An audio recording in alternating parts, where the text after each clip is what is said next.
tout de suite avec la suite des témoignages clients et on va commencer par accueillir Christophe du groupe Chantel avec Michael qui vont nous présenter donc le trigger marketing réinventé. Messieurs, c'est à vous.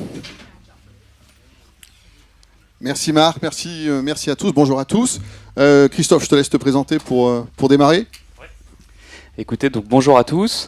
Donc moi je suis Christophe Lemaire, je suis en charge du marketing digital et du CRM au sein du groupe Chantel. Alors le groupe Chantel, c'est une très grosse PME. On est plus de 6000 collaborateurs et en fait on fait tout de la conception des produits jusqu'à leur vente. Et on a plusieurs marques. On a des marques de corsetterie que je vais qualifier d'historiques, donc Chantel, Passionata. On a une marque créateur Chantal Thomas qu'on a rachetée il y a 5 ans. On a une marque enseigne Darjeeling où pareil, on conçoit les produits et on les vend directement dans nos 150 magasins en France. Et on a un réseau de distribution Orcanta qui vend les marques du groupe que j'ai cité précédemment et qui vend aussi des marques externes. Et on a 2 marques locales, une marque au Danemark qui est Femilette et une marque en Hollande, Livera. Donc tout ça, ça représente à peu près 400 magasins en Europe. Et du coup, on a un vrai sujet. Ça a été mon sujet quand je suis arrivé. Je suis arrivé dans le groupe Chantel il y a 1 an, en janvier 2016. Et on m'a dit, écoute Christophe, on va te donner la responsabilité du CRM pour toutes ces enseignes. On va te donner la responsabilité du marketing digital. Et tu vas nous prouver que on peut apporter de la valeur ajoutée à tout ce qu'on fait en nourrissant le online avec le offline et en nourrissant le offline avec le online. Donc c'est le sujet de notre prise de parole avec Michael aujourd'hui. Exactement. Alors je me présente rapidement. Michael Froment, président de Commanders Act. Alors c'est peut-être un nouveau nom pour vous. Anciennement nous nous appelions Tag Commander. Donc peut-être que certains sont... Et nous avons désormais une offre de tag management qui s'appelle Tag Commander. Une offre qui travaille sur la réconciliation des identités. Cross-device, online-offline, qui s'appelle Fuse Commander. Une offre DMP qui s'appelle Data Commander et une solution d'attribution qui s'appelle Mix Commander. Voilà, désolé pour la partie catalogue, mais en tout cas, voilà, au moins j'ai passé mon message de directeur marketing et vous êtes au courant de ces nouveautés. Voilà. Et alors, ce qui est génial, c'est que ça préfigure l'interfaçage avec Actito, bien sûr. Bien sûr, ça faisait partie de la stratégie. Voilà. Pour démarrer sur ce sujet de l'omnicanal, je pense qu'effectivement, un des sujets qui fait le plus souffrir les organisations, parce que c'est un sujet plus complexe, mais qui est aussi plein de promesses quand on commence à rejoindre ces 2 univers. Alors, il y a un petit schéma sur lequel on a travaillé récemment, parce que vous savez qu'une des difficultés de nos métiers à tous, c'est qu'on est très vite jargonneux. On est très vite jargonneux parce que voilà, c'est un peu la culture, et puis plus on sort des mots compliqués, plus on paraît intelligent, donc voilà, ça déclenche parfois des effets pervers. Il y a une dimension importante en ce moment, c'est que l'ensemble de l'écosystème digital est en train de changer. Il change, la révolution qu'on a appelée du programmatique, donc la partie médias, communication, avant l'arrivée sur votre site, a introduit, a effacé petit à petit le marketing de masse que vous voyez à l'écran, et a introduit la possibilité de remettre à l'honneur ce triptyque dont parlait Marc ce matin, qui est segmentation, ciblage, personnalisation.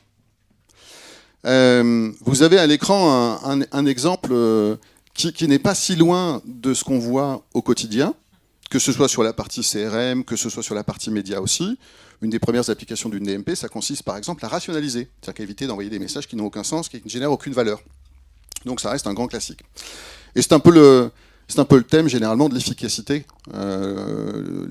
marketing, de la performance que vous recherchez au quotidien. J'entendais beaucoup de questions sur les résultats, les chiffres. On a tous cet objectif-là. Donc c'est un bon... Avoir ce tableau en fond de décor, c'est, je trouve, intéressant. Alors, la démarche qui, normalement, vous anime tous, c'est de travailler ce qu'on appelle l'expérience client. Pourquoi est-ce qu'on cherche tous à travailler l'expérience client? Parce qu'a priori, c'est connecté aux revenus, à la performance de vos organisations, et c'est un des enjeux. Alors, c'est un des enjeux, mais néanmoins, de mon côté, toujours complètement CRM, pour moi, l'expérience client, elle démarre au moment où vous êtes prospect. Elle démarre dès le premier contact entre le matériel marketing de votre marque et le visiteur que vous cherchez, la personne que vous cherchez à faire venir sur votre site. Et c'est un point important parce que l'expérience client, c'est aussi au cœur du travail des vendeuses du groupe Chantel dans les magasins. Tous, c'est qu'il est plus facile d'un côté, un formulaire rempli, etc. Donc c'est un premier point de blocage. Deuxième point, les informations, les systèmes CRM, ils fonctionnent très très bien sur la communication adressée. Or, vous savez qu'il y a toute une partie des gens qui s'intéressent à vos marques et à vos produits que vous n'arriverez pas à identifier. Il y avait un sujet tout à l'heure là-dessus. Comment est-ce qu'on arrive à tracer, reconnaître, identifier, créer des liens entre les différentes identités. Et puis troisième dimension, les données de navigation, c'est-à-dire tout ce que les visiteurs font sur votre site avant de se déclarer, sont des choses qui sont souvent hors système aussi. Et la dernière dimension qui fait que je milite pour la baisse du niveau des mers, c'est peut-être le seul sujet sur lequel ça aurait un sens, c'est tout simplement que vos clients n'arrêtent pas de vivre une fois qu'ils quittent vos propriétés ou vos sites web, continuent à naviguer sur le web. Et là aussi, c'est une partie des informations qui vous manquent. Qu'est-ce qu'ils font quand ils quittent votre site? Donc pour améliorer l'expérience client, il va falloir acquérir un petit peu plus de données et pouvoir construire des profils un petit peu plus pertinents. Alors si on reprend ces 4 petits bonhommes que vous voyez à l'écran, vous avez 4 personnages qui ont fait 4 visites très différentes de votre site. Imaginons que vous soyez un site e-commerce, pour reprendre des exemples simples. On a un premier personnage qui a fait une visite à ce qu'on appelle à une page, si vous avez vous fréquentez un peu le Web Analytics, qui va augmenter la métrique bounce rate. On a un deuxième visiteur qui a regardé un petit peu plus, qui est rentré dans le catalogue produit, qui a regardé 2-3 éléments. On a un troisième visiteur qui s'est rapproché du but. Il est allé jusqu'au funnel de conversion, mais il a abandonné. Et puis enfin, celui qui est allé jusqu'à l'objectif qui est le vôtre, c'est-à-dire il a converti, il a consommé. Aujourd'hui, je pense que vous avez tous dans la salle des rapports différents avec ces scénarios-là. Je vois beaucoup d'hétérogénéité quand je discute avec les équipes. Je pense que ça, c'est la chose que vous maîtrisez le mieux, puisque vous construisez des filières d'accueil client. Donc à partir du moment où j'ai tout bien fait, je rentre dans votre système, et vous m'accompagnez, et vous me faites progresser dans la création de valeur. Ce deuxième élément-là, ce qu'on appelle l'abandon de panier, je pense que certains d'entre vous le font, relance sur abandon de panier, je pense que ça fait partie de certains classiques, ou en tout cas des best practices. Peut-être que d'autres ne l'ont pas encore mis en place. Mais en tout cas, je trouve que c'est encore quelque chose de relativement facile à atteindre. En revanche, les 2 premiers parcours sont des parcours qui posent problème à beaucoup d'annonceurs, beaucoup de marques, beaucoup d'équipes marketing. Parce qu'on est dans des contextes où on ne sait pas identifier, ça sera un des thèmes de Christophe. Donc finalement, on ne sait pas à qui on parle, et personnaliser ou travailler l'expérience client quand on ne sait pas à qui on parle, ça devient nettement plus compliqué. Je crois que c'était une question d'ailleurs tout à l'heure, si j'ai bien compris la question qui était posée, c'est quand on envoie un mailing postal par exemple, qu'en fait ça génère une visite online, mais finalement que la visite online s'arrête là, comment je fais pour savoir que mon mailing postal a généré une visite online? Donc ça c'est un des sujets auxquels on va essayer de s'attaquer. Et après pour reprendre ce que disait Mickaël, ces 2 scénarios sont d'autant plus embêtants en termes d'analyse si on a payé et si on a payé cher pour faire venir la personne sur notre site. Donc on a un vrai sujet, et c'est quand je dis nourrir le offline avec le online et inversement, c'est de comprendre est-ce que finalement cette personne-là, on l'a définitivement perdue quand elle est partie, ou est-ce qu'elle a été dans un de nos magasins. Donc ça, c'est vraiment la clé à laquelle on essaie de répondre avec Mickaël. Exactement. Et une des tendances de fond du moment, dans lequel s'inscrit le projet mené avec Christophe et Actito, c'est que pendant les 20 dernières années, ces 4 petits schémas, ils étaient pour vous essentiellement vus sous l'angle du reporting. C'est-à-dire vous connectiez à votre outil de Web Analytics qui vous disait il y a tant de personnes qui ont fait ça, tant de personnes qui ont fait ça, etc. Et donc on monitorait bien ces sujets-là. On monitorait, on savait si on était mieux que la semaine dernière ou moins bien que la semaine dernière. Néanmoins, on n'avait aucune possibilité d'action. Et une des grandes tendances du marché en ce moment, c'est de commencer à fusionner cette approche où on comprend la connaissance client et l'approche, le moment où on agit. Donc information et action sont beaucoup plus reliées que ça ne pouvait l'être avant, et ça concerne beaucoup plus de cas. Et d'où l'idée de ce trigger marketing réinventé, c'est-à-dire de faire de toute information que vous captez sur vos propriétés vraiment un trigger pour nourrir une campagne. Pour chacune de ces actions, vous devriez avoir une bibliothèque de campagne prévue et un connecteur qui permet d'activer cette audience d'une façon ou d'une autre. Voilà. Donc l'enjeu, aujourd'hui, il est de construire cette connaissance client qui n'est pas en silo, qui n'est pas parcellaire, qui réunit ce qu'on a compris d'un visiteur en magasin et ce qu'on a compris d'un visiteur online, d'un visiteur anonyme et d'un visiteur identifié, et qui permet d'avoir l'ensemble de la chaîne, de la première exposition à une campagne jusqu'à l'achat répété, entre guillemets, donc au moment où la personne est passée dans votre univers. Alors, on a là-dessus, on a un schéma sur lequel on s'est beaucoup interrogé avec Christophe, qui était celui-là. Juste, Mickaël, peut-être on peut poser une question. Qui dans la salle est confortable avec le concept de DMP? Qui est à l'aise avec le concept de DMP? Donc une grosse moitié. Donc il y en a une petite moitié du coup qui est peut-être moins à l'aise. Alors en tout cas, on passera vite sur ce schéma, mais l'idée c'était de bien expliquer que CRM et DMP étaient des systèmes complémentaires. Parfois c'est pas aussi simple que ce que pourra expliquer Christophe, c'est ce qu'apporte chacun des deux systèmes, indépendamment des petites lignes que vous pouvez voir qui comparent les deux éléments, mais ce qu'apporte chacun des systèmes au projet qu'il a imaginé. Du coup, on va passer au slide d'après pour expliquer ça. Voilà le projet. Alors du coup, je reviens sur le concept de base, c'est comment on peut gagner en intelligence en nourrissant mutuellement les données qu'on collecte offline et les données qu'on collecte online. Donc ce qu'on a fait avec Mickaël, Marc et notre prestataire de base de données, c'est que on s'est vu en 2016 et puis on s'est dit pour faire tout ce qu'on a envie de faire, il faut qu'on fasse ça. Donc ça, c'est quoi? C'est déjà une première étape qui est, là je vais enfoncer une porte ouverte, qui est juste collecter les données.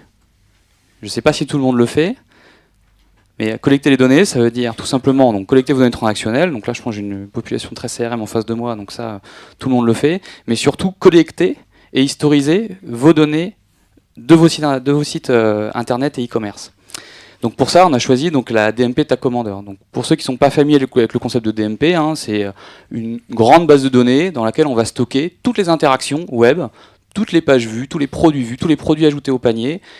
Pour un utilisateur donné, données qui sont principalement... Et du coup, tout l'enjeu, une fois qu'on a collecté ces données, donc on a deux silos qui ne se parlent pas, l'objectif c'est de passer au step d'après, c'est d'arriver à réconcilier ces données.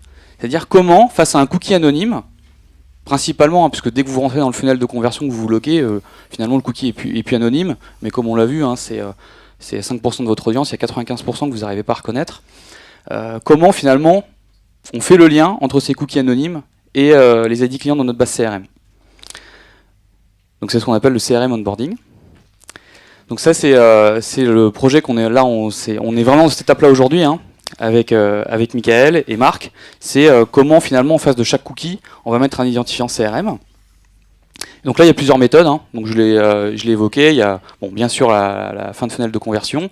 Il y a mettre des traceurs dans vos emails. Vous mettez des traceurs dans vos emails, dans toutes vos communications, et du coup, vous reconnaissez la personne. Ça répond du coup à la question qui était posée, c'est que si j'envoie des emails régulièrement à mes clients, que à un instant T, je fais le lien entre un cookie et un ID client dans mon CRM, que je l'historise, et que 2 mois plus tard, j'envoie un mailing postal à cette personne-là qui vient sur le site, je sais que c'est cette personne-là qui est venue sur mon site, même si elle ne déclare rien. Donc là, ça répond en partie à la question. Donc une fois qu'on a fait ça, on peut passer au step d'après, qui est finalement comment on va commencer à nourrir avec les données qu'on a nos dispositifs online avec ce qui se passe offline. Donc pareil, ça devient assez commun, ça a été évoqué, on parlait de prédictif. On a sur beaucoup de sites e-commerce des algorithmes prédictifs qui disent puisque vous avez vu tel produit, on suppose que tel produit va vous intéresser.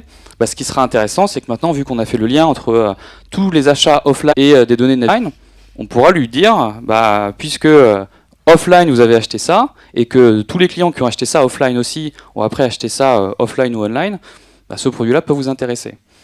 Et de même, on parlait de payer pour acquérir des visiteurs qui potentiellement voyaient 2 pages et puis partaient. Ça peut coûter assez cher. Et puis on peut mal lire la donnée du coup, parce qu'on peut dépenser 1000 € pour une campagne ou 5000 € pour une campagne, générer 0 vente et se dire ce dispositif-là n'est pas du tout rentable. Alors qu'en fait pas du tout, puisqu'il a fait venir plein de gens en magasin et que quand on rapporte ça au chiffre d'affaires magasin, on a quelque chose qui est extrêmement rentable. Donc ça c'est des premiers cas d'usage très simples qui est juste en fait lié à la connexion entre la DMP et le CRM et qui ne nécessite pas d'investissement supplémentaire. Ce qu'on veut faire d'ici la fin de l'année, c'est justement, ces preuves-là, on va les avoir, on va dire, sur T2, sur T3. C'est qu'en fin d'année, on lance justement des investissements parce qu'on aura prouvé qu'avec l'argent qu'on dépense online, on génère du chiffre d'affaires offline. Et du coup, comment on va plus loin et on répond à la problématique de Mickaël qui est ce mot-clé générique sur AdWords qui m'a coûté de l'argent, où j'ai fait venir un visiteur qui a regardé des produits sur mon site, qui après est allé en magasin. Aujourd'hui, la vendeuse, qu'elle ne connaît pas, qu'on sait mettre des produits qui ont été vus, voire des produits qui ont été ajoutés au panier, et que ce panier est disponible sur une interface vendeur en magasin, du coup, la vendeuse, elle aura une facilité. Et là, on n'est pas dans la science-fiction, puisque la donnée, elle est collectée aujourd'hui par TACCO, il faut juste faire le lien avec un ID CRM, faire l'investissement, de mettre à disposition du vendeur une interface qui va aller lire la donnée, soit dans le CRM, soit dans la DMP, de ce client-là, il a vu tel produit ou il a mis tel produit dans son panier, et après, on a gagné. Et alors après, à la fin, je ne sais pas si tu veux commenter la dernière. Non, à la fin, c'est la partie que vous voyez en bleu, c'est une partie qui a simplement pour objectif de dire qu'il faut monitorer la performance de l'ensemble, parce qu'effectivement, vous avez tous des intuitions, certaines intuitions seront bonnes, d'autres seront mauvaises, donc il faut simplement maintenir un bon monitoring de l'ensemble du dispositif. Sur la réconciliation, le taux de réconciliation, le taux de match entre vos différents ID, c'est une étape évidemment clé du projet. Parmi les petits commentaires que je peux ajouter, il y en a un qui est intéressant sur la réconciliation, c'est que de plus en plus, il y a des stratégies spécifiques, des services spécifiques qui sont développés afin de récupérer de l'identité, de la réconciliation, notamment le fait d'envoyer la facture par email quand vous passez en caisse. C'est une très bonne façon de commencer à relier ces deux univers. Donc il y a toute une série, c'est à la fois capter la donnée et en même temps penser un petit peu différemment sa stratégie marketing du fait de ces nouveaux enjeux qui arrivent, c'est-à-dire essayer de savoir à qui on parle et puis comment il faut lui parler, en tout cas ce qui peut l'intéresser. Un petit mot peut-être aussi, puisque c'est quand même Actito qui organise cette journée aujourd'hui. Pourquoi du coup on a choisi Actito on top de tout ça? C'est que, comme l'a dit Marc en introduction, la force d'Actito et de leur nouveau produit, alors j'ai oublié l'acronyme, DFE, qui va en fait venir directement s'appuyer sur la base de données marketing. Du coup, comme nous, on aura fait le travail avec TACCO, avec le prestataire avec Commanders Act, pardon. C'est magnifique. La première fois, j'ai pas osé te reprendre. Là, Et notre prestataire de base de données d'organiser, de digérer la réconciliation multi de chaque device de chaque client, de lui mettre en face son ID client. Une fois qu'on a fait ça, on est capable de relier plusieurs sessions, même fait sur plusieurs devices, à un même ID client. Donc ça, c'est ma vision fonctionnelle. Je ne sais pas si, Mickaël, tu veux compléter sur la vision Oui, on peut compléter. Alors, comme vous l'imaginez, déjà par votre question, il n'y a pas de solution magique. Donc, la première approche, c'est ce qu'on appelle déterministe, c'est-à-dire qu'on attend des points de connexion sur les différents devices. Et puis, à partir de là, on rattrape ces données, on les reconnecte et on réécrit le Customer Journey complet. Donc, ça, c'est l'approche par principe. Ce qui peut être intéressant, c'est effectivement de développer des services spécifiques qui vont pousser à l'identification. Le point qui est important, c'est de comprendre que même si on n'arrive pas à réconcilier 100% de ces fameuses interactions cross-device, si on arrive à en récupérer seulement 30, 40 ou 50, on fait déjà sur cette population-là de très gros progrès. Avec Nestlé Suisse, on est passé de 0% d'identification avant tout projet à 30 ou 40% d'identifiés. Quand on a 30 ou 40% des visiteurs qui arrivent et qui sont identifiés dès la première page, tout de suite, on peut laisser courir son imagination et on a d'autres éléments à mettre en place. Sur les environnements bancaires, il y a beaucoup de consultations des comptes. Donc, on est sur des contextes un peu particuliers où il y a 50, 60, 70% d'identifiés. Dans le monde de l'assurance, c'est plus compliqué parce qu'on ne retourne pas souvent sur son assurance. Enfin, voilà, il va y avoir des différences sectorielles importantes ensuite. Mais ça vaut le coup quand même de travailler sur les projets, même si on sait qu'on n'arrivera pas complètement à couvrir le point. Merci. Dernière question. Oui, une question sur le volet organisation côté de votre entreprise. Pour mener un projet comme celui-là, et donc pour traverser l'organisation, bien suivre le client, en quoi ou comment avez-vous fait évoluer votre organisation à ce jour et puis, Alors du coup, moi je suis assez récent dans l'entreprise, et c'est la réponse à votre question en fait. Mon arrivée dans l'entreprise est la réponse à votre question. Tout seul ? En fait, ce qui se passe, c'est que si vous vous souvenez du premier slide, on a plein de marques, plein de réseaux de magasins. Chantel, j'ai dit, c'est une grosse PME parce que ça n'appartient pas à un grand groupe, c'est une entreprise familiale. Et il y a une décision de se dire, arrêtons de fonctionner par silo de marques et centralisons les compétences. Du coup, moi j'ai été recruté pour justement aller faire fusionner en fait tous les gens qui travaillaient sur des problématiques CRM, tous les gens qui travaillent sur les problématiques d'acquisition online au sein d'une même équipe. Donc déjà au sein d'une même équipe, on a toutes les personnes déjà qui peuvent traiter de ces sujets-là. Et après, c'est travailler main dans la main avec les équipes techniques pour animer ce genre de projet. Mais une fois qu'on a au sein d'une même entité des équipes qui parlent de digital et des équipes qui parlent de CRM, le job il est déjà gagné. Je me suis pas présenté complètement, j'ai travaillé 10 ans chez SFR avant. Faire un projet comme ça, oui, mais c'est pas dans le timing qu'on va avoir sur Chantel. Voilà. Merci. On est obligé de conclure, je suis désolé, Oui. on est arrivé au bout. Un dernier point là-dessus, juste, c'est que le titre de Christophe est sympa parce qu'il réconcilie des univers qui étaient souvent complètement... Digital silos. Voilà. et CRM. Merci.